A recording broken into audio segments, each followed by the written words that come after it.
Visita del presidente Juan Manuel Santos a la Basílica de San Francisco de Asís, Perugia, Italia.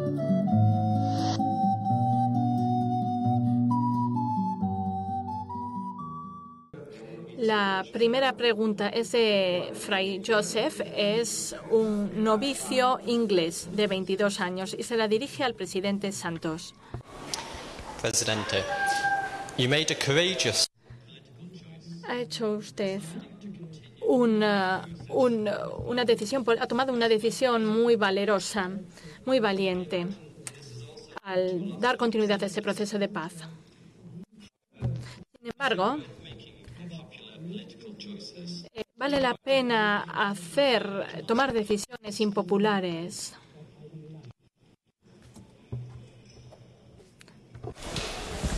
La respuesta es sí, definitivamente sí. Siempre vale la pena hacer lo correcto por encima de lo popular. Siempre vale la pena seguir la conciencia por encima de lo que digan los demás. Si uno tiene ese norte, si uno tiene un objetivo, yo fui marino, estuve en la Marina y me enseñaron a navegar. Si uno tiene un puerto de destino, no importa los vientos, los huracanes, uno los utiliza para llegar a ese puerto de destino. Por eso siempre siguiendo la conciencia y haciendo lo correcto, no importa si sea impopular, vale la pena.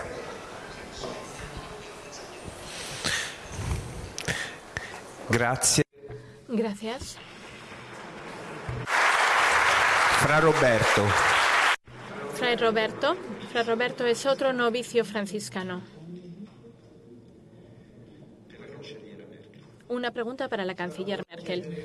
Quisiera preguntarle, ¿cómo puede la Unión Europea, en este momento en el que se está dando una regresión, un retorno a las políticas nacionales, cómo podemos invertir este proceso? ¿Cómo podemos apoyar a la ciudadanía europea, que no sea solo jurídica, sino que sea algo basado en el diálogo, bien a través de programas de intercambio como Erasmus, Europe for Citizens? Sabemos que estos programas de por sí no son suficientes. ¿Cómo podemos hacer? Bueno, en primer lugar, también de mi parte, buenas tardes. Quiero agradecerle cordialmente al presidente Santos por sus palabras y también lo mismo al ministro presidente Gentiloni. Estoy muy contento que tú llegas hoy a tu situación, que no es tan fácil en este momento. Quiero agradecer también nuestra cooperación, pues no soy yo la que edita certificados, pero siempre me gustaba la cooperación contigo.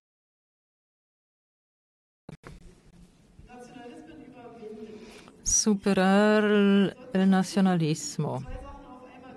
Yo creo que hay que lograr dos cosas a la vez: ser ciudadanos europeos y a la vez ver nuestras patrias, nuestros países de origen como nuestra identidad. Y eso no debe ser una contraposición, porque uno puede ser italiano y pertenecer a cierta región. De la misma manera lo veo con ser europeo y tener un país de origen, una patria.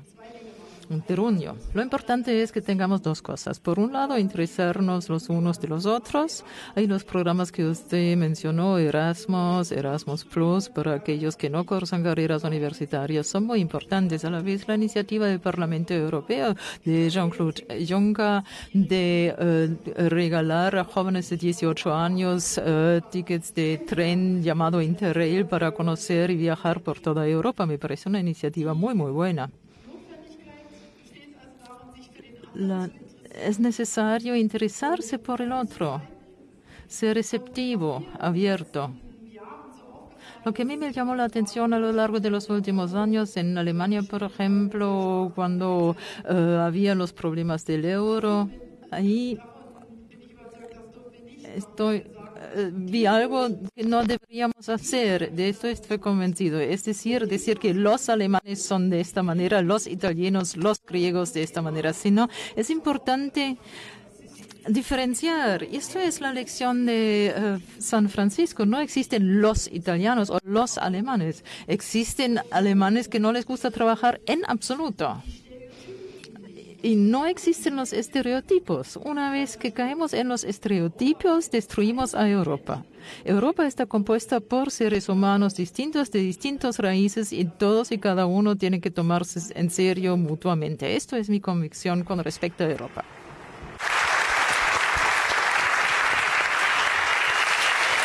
Grazie. Gracias. Joy Kibam, 25 años, Asociación de Jóvenes Universo Assisi. Una pregunta para el presidente Santos. Señor presidente, soy Joe Baile, soy del Congo, del sur del mundo. En una mesa de debate como la de hoy, con los exponentes más destacados de Europa que representa a los países del norte, al mundo más desarrollado, ¿qué pediría usted a la señora Merkel, que está aquí presente, para equilibrar estos dos mundos?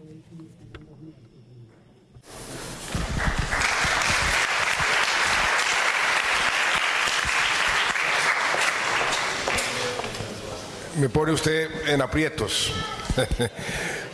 Mire, ¿qué le pediría yo a la canciller Merkel y a los países desarrollados frente al inmenso desafío que tenemos los países en vía de desarrollo, como el Congo, como Colombia, como muchos países que están queriendo alcanzar en esta carrera hacia el desarrollo a los países más ricos, más desarrollados?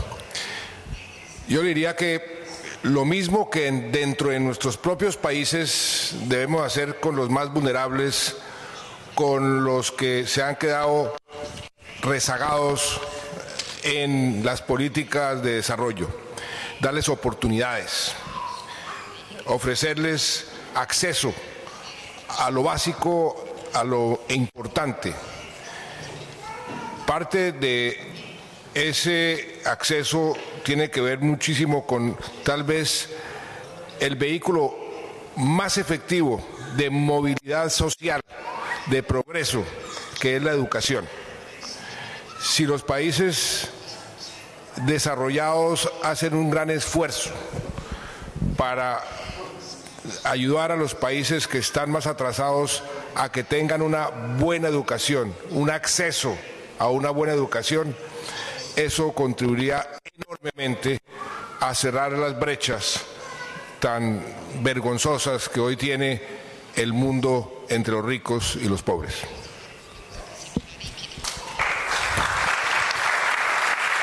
Grazie, Presidente. Gracias, señor presidente. La siguiente pregunta es de Ragat Al-Khaled. Tiene 11 años, nació en el año 2007.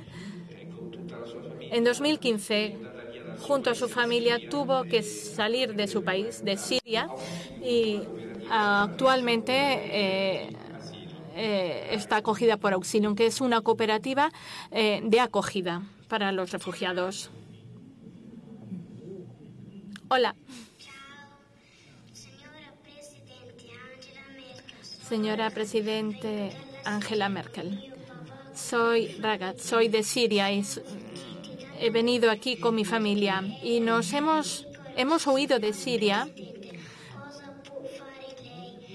Entonces le quería preguntar, ¿qué puede hacer usted? ¿Qué puede hacer Alemania para ayudar a muchas personas? A muchas personas que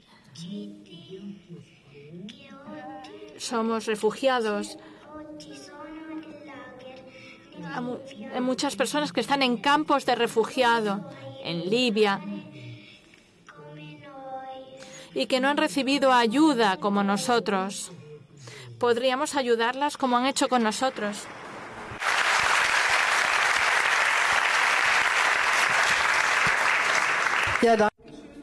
Muchas gracias. En primer lugar, quiero constatar que tú hablas mejor italiano que jamás voy a aprender en mi vida. Esto es increíble. En segundo lugar, tu pregunta es más que justificada. ¿Qué podemos hacer? Yo dije antes que a veces no somos conscientes. Son más de 10 millones de personas de Siria que son refugiados, algunos en Italia, muchos en Alemania, muchos más aún en Turquía, en Jordania, en Líbano. Y tú hablaste de que algunos primero fueron a Libia y llegaron a través de Libia por una vía muy peligrosa a Italia. El primer ministro de Italia, Paolo Gentiloni, y nosotros juntos intentamos hacer mucho para aquellos que están en Libia. Hay que ver que no toda la gente puede llegar aquí. Queremos lograr también que las personas puedan tener una vida digna en la cercanía a su patria.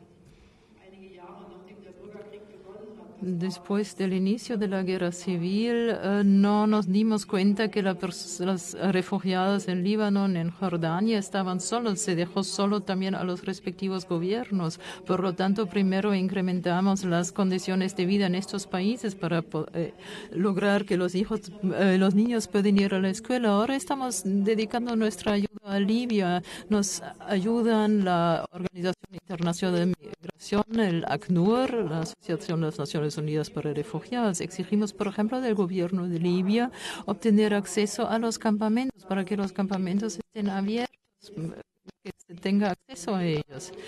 Queremos lograr también que las personas obtengan unas posibilidades legales para que no tengan que pagar a traficantes de dinero para poder llegar a Italia. Queremos que puedan quedarse cerca a su patria o si están enfermos, facilitarles una estadía en Europa. Es algo que no podemos ofrecer a todos, pero creo que gracias al trabajo de Paolo Gentiloni hemos logrado mucho en el sentido de incrementar la transparencia. Sin embargo, en Libia queda mucho por hacer todavía, porque la gente de Libia también son víctimas de violencias, porque en Libia hay hasta cierto punto una guerra civil. Paso por paso queremos mejorar la situación ahí.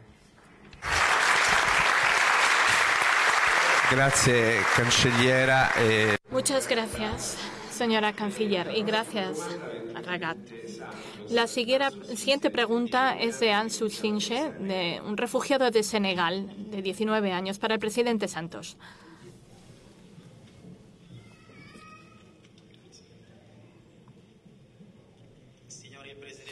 Señor presidente Santos, soy un muchacho de Senegal.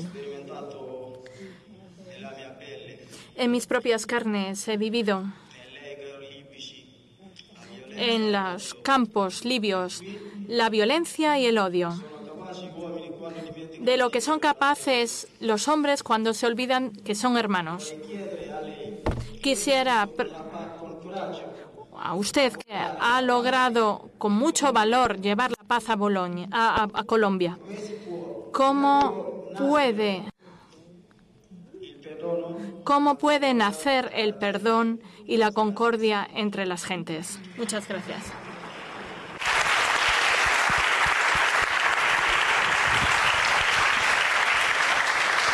Muchas gracias por su pregunta. La paz debe comenzar con uno mismo, en su propio corazón, en su propia alma. El que está en paz consigo mismo puede vivir en paz en su propio hogar. El que no, le queda difícil vivir en paz en su propio hogar.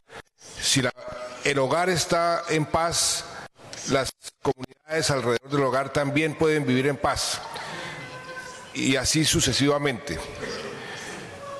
Es algo que debe nacer de cada persona. También con el ejemplo. El ejemplo es muy importante. En el caso de Colombia, el ejemplo de las víctimas. A mí me dieron una lección de vida cuando negociábamos la paz y queríamos poner una justicia especial, una justicia transicional para lograr la paz sin impunidad, pero con una justicia diferente a la justicia usual, a la justicia punitiva. Yo pensé que las víctimas iban a ser las que más se iban a oponer. Y ellas me enseñaron que yo estaba muy equivocado. Fueron las que, después de tanto sufrimiento, llevaron la delantera. Diciendo que a ellas no querían que a la demás gente que a ellas le pasó, el dolor que ellos sintieron. Y eso a mí me dio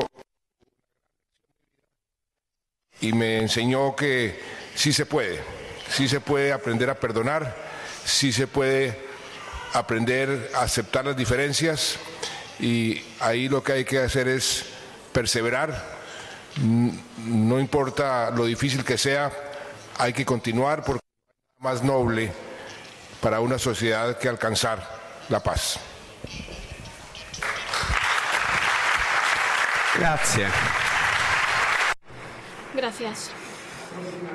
La siguiente pregunta es de Erika. Erika, de la comunidad de San Egidio.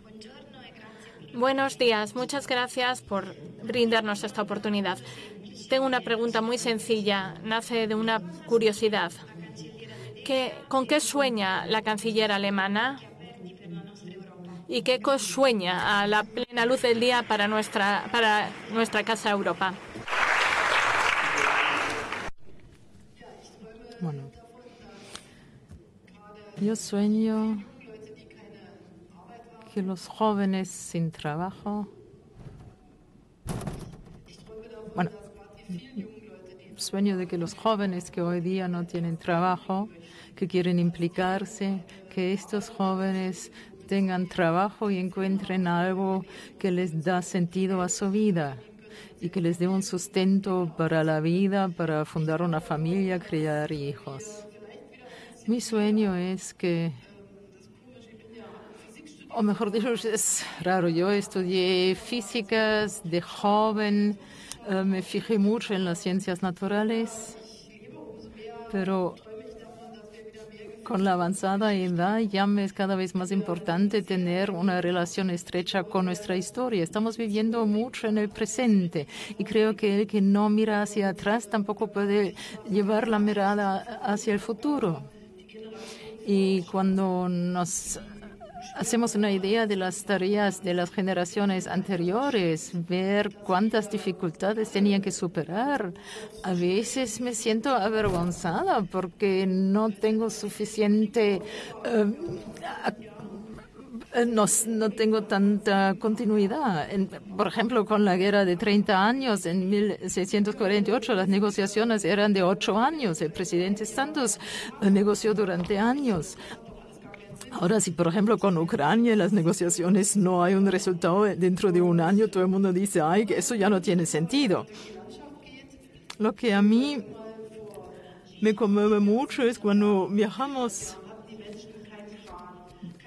por ejemplo, hace 300, 400, 700 años la gente no tenían vehículos, no tenían maquinaria, nada, y construyeron iglesias en los lugares más remotos. ¿Quiénes cargaron las piedras? ¿Quiénes cargaron las cruces? Eso fue normal. Hoy, si se pide una donación para ampliar una iglesia, ya las dificultades y los argumentos en contra son muy grandes. Es decir, mirar hacia atrás nos puede dar esperanza para el futuro. Grazie. Gracias. Gal Shavit, una pregunta para el presidente Santos.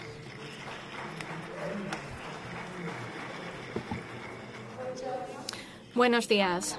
Soy Gal, soy israelí, soy una estudiante de la Ciudadela de la Paz. Bien, presidente Santos.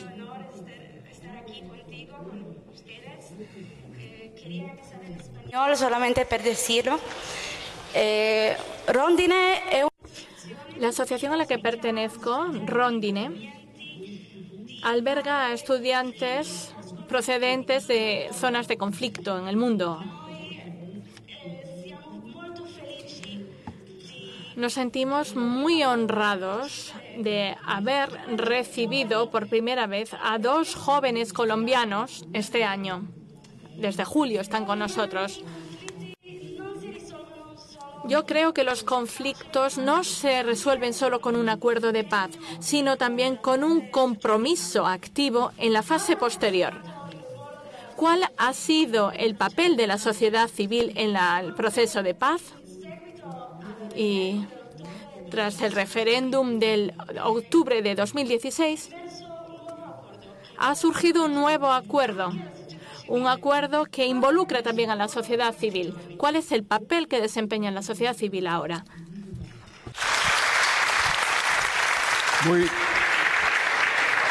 Muy buena pregunta. Y usted tiene toda la razón. La paz no es simplemente el silencio de los fusiles. Ese es un paso. Se llegan a unos acuerdos, se silencian los fusiles, pero ahí comienza la verdadera construcción de la paz, que toma tiempo, mucho tiempo. Yo uso el símil de construir una catedral. Hay que tener cimientos sólidos y después construirla ladrillo por ladrillo. Y la sociedad civil tiene necesariamente que estar muy involucrada. También he repetido muchísimas veces que la paz, por lo menos en mi país, no es del presidente de la República ni del gobierno, es de todos los colombianos. Y todos los colombianos deben apropiarse de ella y contribuir a esa construcción de la paz. Cuando fue el Papa Francisco el año pasado a Colombia, en una visita maravillosa, tal vez la mejor visita que hemos tenido en nuestra historia, él mismo escribió el título o el nombre de su visita: voy a Colombia para empujar a los colombianos a dar el primer paso hacia la reconciliación. Y allá nos dijo en repetidas ocasiones que eso era un esfuerzo de todos. La sociedad civil tenía que involucrarse. Y usted mencionaba el referéndum en mi país que perdimos con el primer acuerdo. Pues ahí hay un ejemplo muy claro. Cuando perdimos ese referéndum por un porcentaje mínimo y fue una sorpresa para todo el mundo, fue la sociedad civil, fueron los jóvenes como usted, que salieron a las plazas, las llenaron espontáneamente a exigir un nuevo acuerdo, a exigir que siguiéramos adelante y no, como dicen popularmente, tiráramos la toalla y dejáramos que semejante esfuerzo se perdiera. Yo escuché a esa sociedad civil, yo escuché a esos jóvenes y seguí adelante, perseveré. Sin esa sociedad civil no hubiese sido posible, y sin la participación de la sociedad civil, esta construcción de la paz, que posiblemente después de 54 años de guerra va a tomar una generación o 2 generaciones, pero hay que continuarla en forma permanente. Así se construye la paz. Grazie. Gracias. La siguiente pregunta es para la canciller.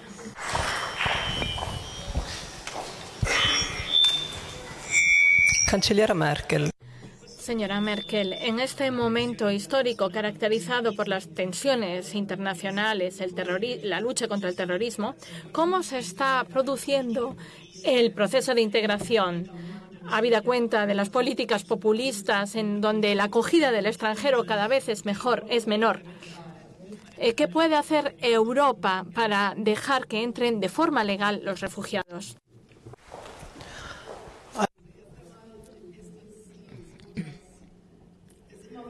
En primer lugar, siempre se necesita personas que ayudan a la integración de refugiados. La política puede allanar el camino, aprobar leyes, hay que luchar por las mayorías para lograr la aprobación de las leyes. Eso no es tan fácil, pero hasta ahora hemos logrado mucho.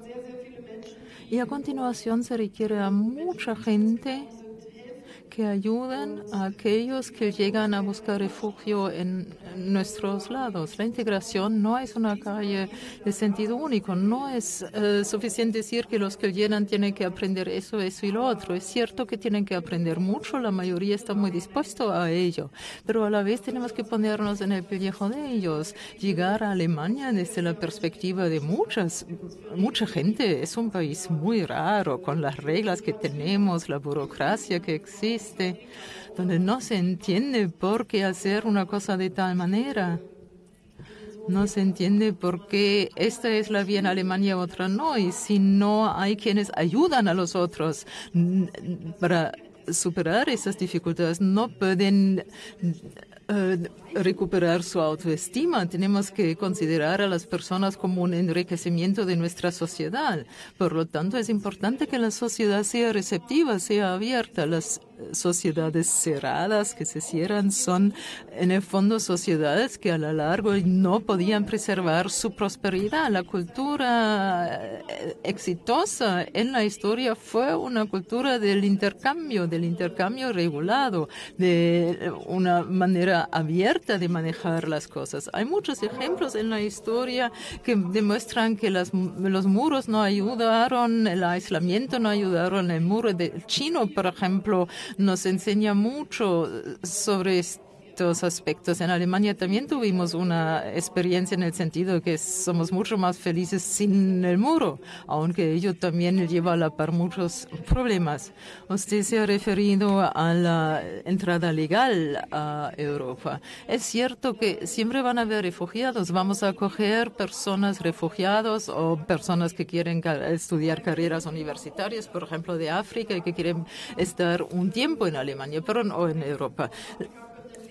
La pregunta no puede ser cuántas personas pueden llegar de África legalmente a Europa, sino nuestra tarea común es ofrecer un futuro para los que viven en África. En África vive 1.000 millones de personas, es el doble de la Unión Europea. Primero, aquí habló el refugiado de Senegal. Yo sí quiero que en algún momento los jóvenes de Senegal puedan llegar a Alemania a estudiar y tener una posibilidad legal de entrar al país y estar algún tiempo con un trabajo legal, o si quieren contraer nupcias, hacerlo en Alemania. Pero esto no es el futuro ni de Senegal ni de Congo, sino somos nosotros los que tenemos que tratar el tema.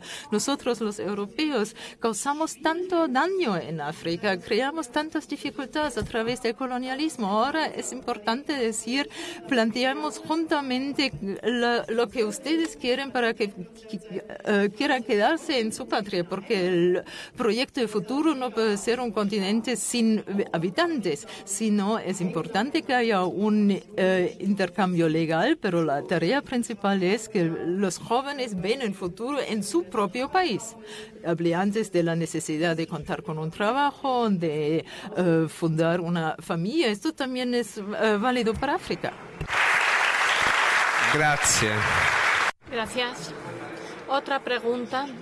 Alessio Lanfaloni, de la Asociación de Jóvenes de Asís. Buenos días.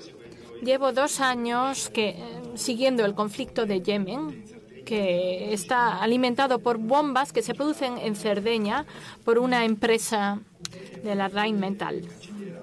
Quisiera preguntar a la canciller si puede dar un gesto concreto, abrir una mesa de diálogo con los representantes de la industria, los representantes del gobierno italiano y del gobierno alemán para acabar con con este comercio de armas.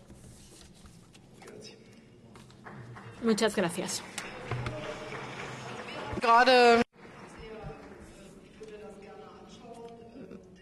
Con mucho gusto voy a mirar esta situación. La situación en Yemen es insoportable, esto es cierto.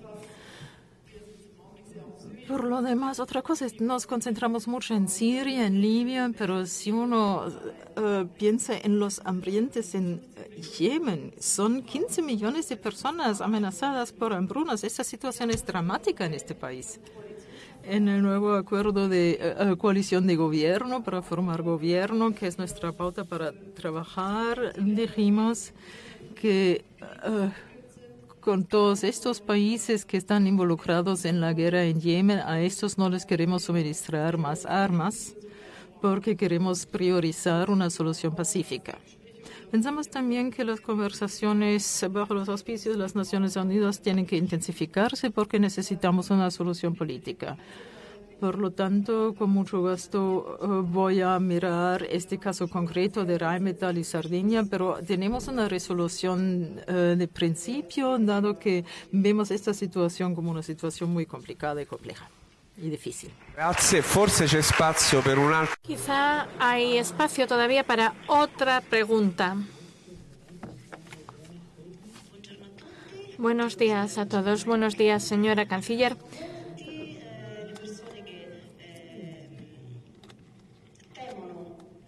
Hay muchas personas que tienen miedo de este populismo, de este nacionalismo.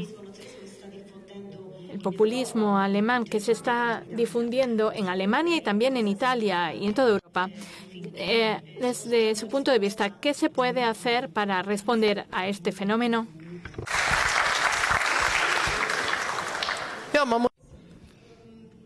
Lo que hay que hacer es lo siguiente, oponerse. El populismo muchas veces se basa en argumentos equivocados, donde ni los hechos son correctos, ni las correlaciones están descritas de manera correcta.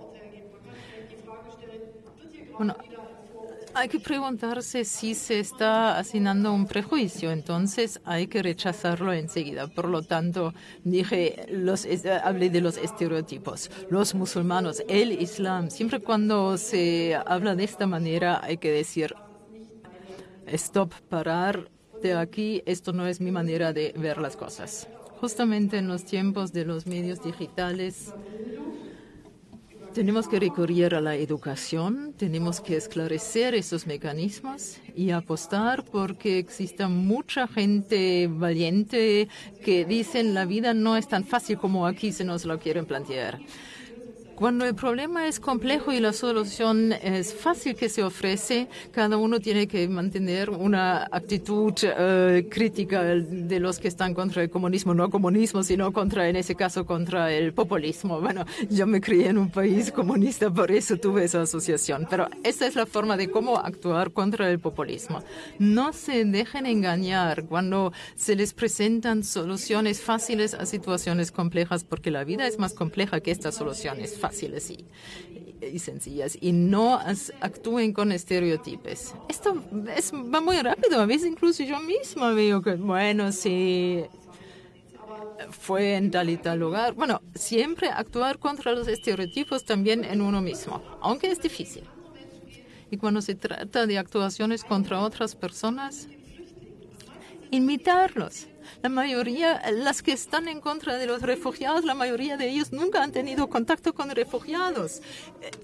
Pero cuando se juntan, cuando los refugiados le cuentan su historia, cuando de repente pueden percibir los refugiados como unas personas normales con problemas comunes, los prejuicios se bajan. Entonces, cuando uno piensa que un grupo es muy difícil, tiene ideas populistas, invitarlos para trabajar contra estos argumentos.